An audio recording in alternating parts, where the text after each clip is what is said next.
Bonjour, je vous retrouve pour cette nouvelle capsule pour vous proposer un travail de renforcement au niveau des épaules. Donc ce que je vais vous proposer ici, c'est de varier les angles de mise en charge sur l'épaule, et pour éviter d'avoir trop de poids et notamment d'avoir des douleurs qui pourraient arriver au niveau des poignets et des épaules, on va venir travailler avec le mur pour éviter d'avoir trop le poids de notre propre corps pour commencer.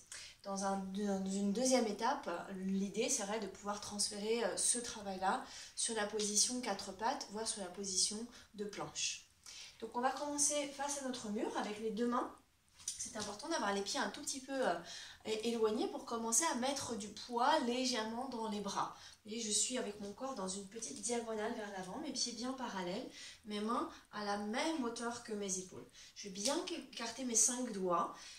Contrôler mon hyperextension de mes coudes en ayant les deux parties intérieures de mes coudes qui se regardent l'une l'autre et la colonne longue. Donc je commence à travailler mon organisation pour une prochaine mise en charge sur ma planche. Et dans cette position, on va commencer par faire un mouvement d'omoplate. On va venir glisser les omoplates l'une contre l'autre et les repousser sans que ça change la forme de ma colonne vertébrale. Je ne fais pas de flexion d'extension, je garde mon dos bien à plat.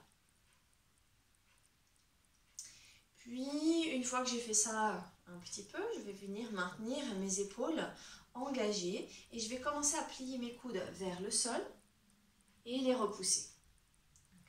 Et je vais sentir toute l'élasticité que je vais avoir, un peu comme si j'avais des jambes de kangourou qui venaient plier pour se propulser.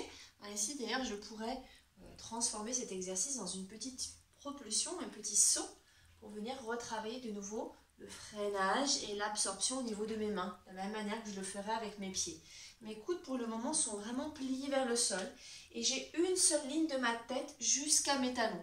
Je veux vraiment garder cette forme, cette planche, et quand je vais aller vers l'avant, je vais garder cette connexion de mes côtes avec mon bassin. Maintenant, on va varier l'angle. On vient de travailler avec les coudes vers l'intérieur.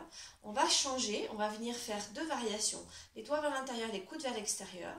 Et puis le contraire, les doigts vers l'extérieur et les coudes vers l'intérieur. Ça va nous permettre de balayer vraiment toute l'articulation de notre épaule. Donc les mains peuvent être un petit peu plus larges pour la variation suivante, toujours à hauteur de mes épaules. Et je plie les coudes et je repousse. J'inspire quand je plie.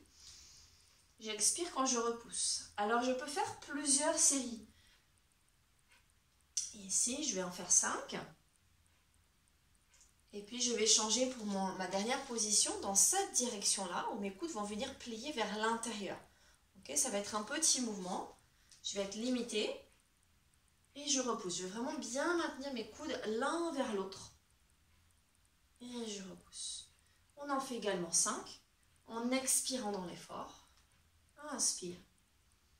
Expire. Ok, je peux faire plusieurs séries. C'est-à-dire que je peux faire 5 en parallèle, 5 en rotation externe, 5 en rotation interne. Faire une petite pause et refaire. Okay, de cette manière, ça me permet de vraiment gagner de la force. Maintenant, on va travailler encore en latéral, puisque un des grands défis sur le tapis, c'est les planches latérales. Donc, au lieu d'être sur ma verticale, mes pieds vont être un tout petit peu éloignés et je vais commencer à m'incliner et mettre du poids dans ma main. Alors, on avait déjà vu ça dans une précédente capsule. Cette position de flexion du poignet met déjà un petit peu de stretch au niveau du nerf. Donc, on y va doucement. Pour certains d'entre nous, ça peut être un petit peu douloureux. On va venir pousser et venir faire comme une flexion latérale ou comme une sirène. Et vraiment, je veux m'éloigner du mur avec mes côtes, bien m'ouvrir.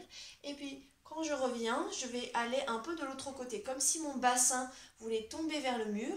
Mais ma main, elle continue à pousser dans cette direction. Donc, pour ne pas m'affaisser ici, sentir que je garde toujours le plus grand espace entre ma tête et mon épaule. C'est une préparation pour un exercice du tapis qu'on appelle le side bend.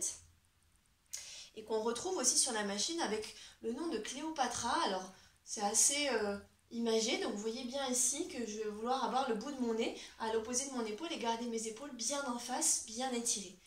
Donc je vais inspirer ici, expirer ici.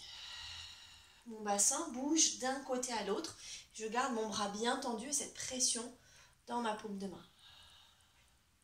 Je vous montre quelques répétitions de dos pour que vous observiez de nouveau cette position. Donc mes pieds sont un peu à l'extérieur, mon corps est balancé vers l'intérieur et je vais venir inspirer, expirer